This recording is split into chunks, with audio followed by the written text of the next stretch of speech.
Hello! So now we're going to try 1.13 Meet E.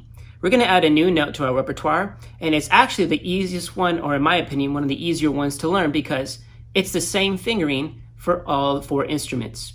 How do you play, what fingering do you use for E based on the notation in your music?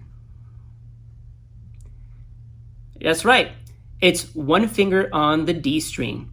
If you guys have noticed this pattern from the past exercises, there's always been a number right above the note that you're supposed to play. At the very beginning, it identifies the letter note by putting the letter inside the note head, and above that note head, or above the staff, is the number. And that number tells you how many fingers you're going to use. Now, it doesn't necessarily tell you what string you're going to put your fingers on, but it does tell you how many fingers you're going to use.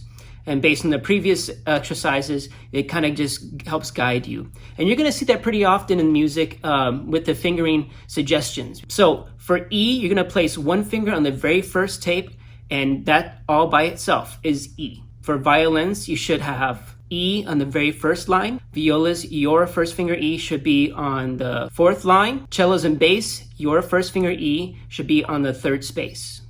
And now that you figure that out, let's go ahead and identify not the pitch, but the rhythm, so we make sure that we play it correctly. All right, what time signature are we in? Do we have the right clef in front of us?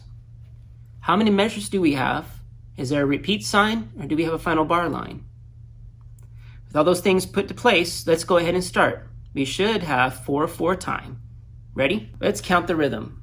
1, 2, 3, 4. 1, 2, 3.